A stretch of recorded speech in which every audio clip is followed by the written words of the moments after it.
Hey guys, this is Henry from Tech Daddy Videos, and this particular video I want to talk about freight forwarders. I want to talk about how to use the freight forwarders, when to use the freight forwarders. I've been getting phone calls at Tech Daddy Videos, and people have been asking me about when they use a freight forwarder and when they do not use a freight forwarder. So it's kind of like unclear on this. So what I'm going to do is I'm going to talk about two different types of shipping. The first shipping is going to be by air. You really should not even use a freight forwarder when you're shipping by air. It's really not necessary. I will have a product and I will have it shipped directly to me, to my home from China. We'll use that as an example, and we'll get that and have them send directly to me, whether it's FedEx or UPS. So this is how it works. So when you are dealing with your supplier, what you're going to do is you're going to ask your supplier for the shipping costs.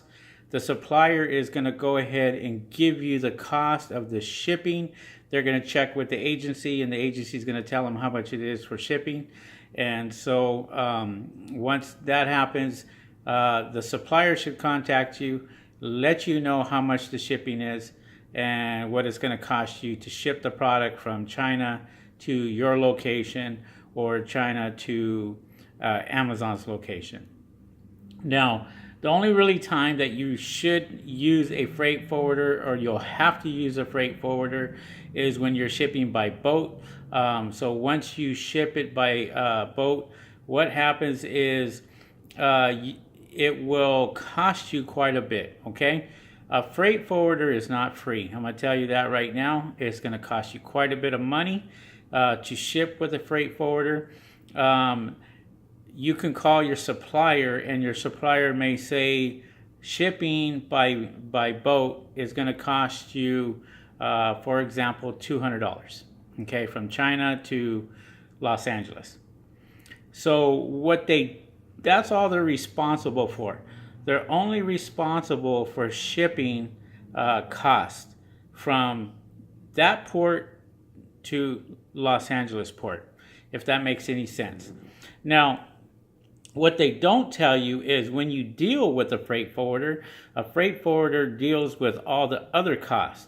So in other words, you're going to have to pay for port costs, you're going to have to pay for warehouse fees, you're going to have to pay for docking fees, delivery fees, you're going to pay for all these other fees that are included, okay, whether they're custom fees or what have you. All that will be in a list, all that will be there. You'll be able to see that. About the time that everything is all said and done, well, it's going to cost you quite a bit more. So for example, you're going to pay the supplier at that time, say $200. The supplier is going to get it from the China port to the Los Angeles port. In other words, they're going to pay for the fee for you to get it from China to Los Angeles. When you have to go pick the product up, say from Los Angeles, the home port, then all the other fees come into play. You have to pay for that. So a freight forwarder is responsible for all the paperwork, getting all that done, and so forth. If your paperwork is not correct, you are subject to a fine up to $10,000. So you can get fined just for your product, and you're going to have to pay that fine if your paperwork is not set correctly. That's why it is important for a freight forwarder for ground only. So in other words, by the boat only, and that's it. That's why I suggest that you ship your products out by air 99% of the time. If you can avoid it, if it's a big order, if it's too heavy, then you have to ship it by boat, by freight. If it is light, maybe 1 box, 2 boxes, 10 boxes, and they go by air, and it's cost you $600 to ship it by air, ship it by air. It's going to be a lot cheaper than it is by shipping it by boat. By boat, it's going to cost you a hell of a lot more. And that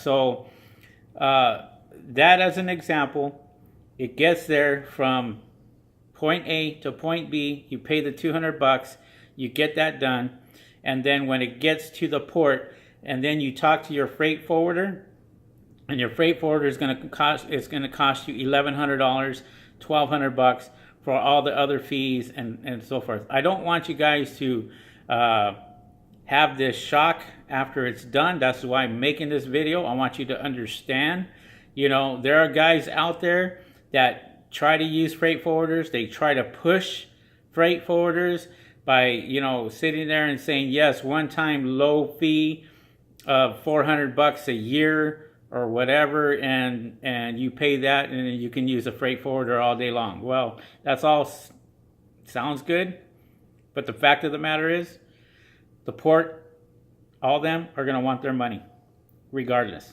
So be wary of that. Look out for it. If you can not use a freight forwarder, I wouldn't use a freight forwarder. I would go straight from the air, shipping it by the airplane and having it sent directly through UPS, FedEx, DHL, or any of these other companies. They still have their custom agencies.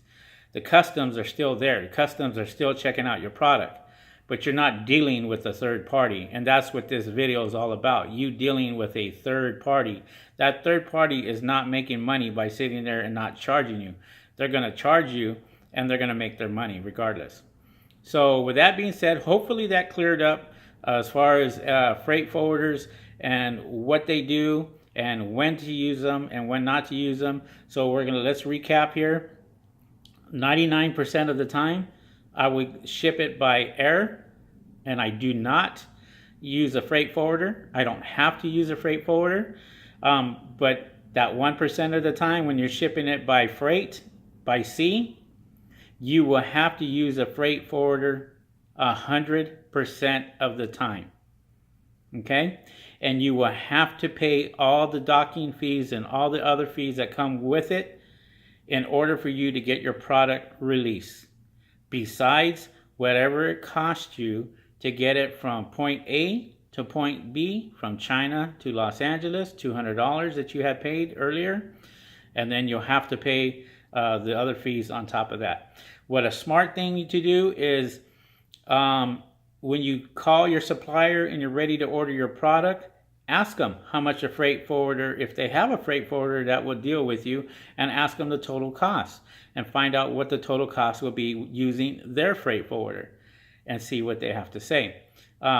It's not going to be $200, you know, to get your product here. It's going to be more like $1,200 to get your product here. And that's where, you know, you'll find out what it really costs you. So, all right, with that being said, guys, I kind of dragged on with this video about freight forwarders, but hopefully explained it to you. Hopefully you learned a little bit more. So once again, I'm Henry from Tech Daddy Videos. Please check out my videos on my website at techdaddyvideos.com. Check out my packages, check out everything else, and let's get you some training, and hopefully we can help you out, okay? You guys have a good one, and we will talk to you guys soon. See ya. Peace.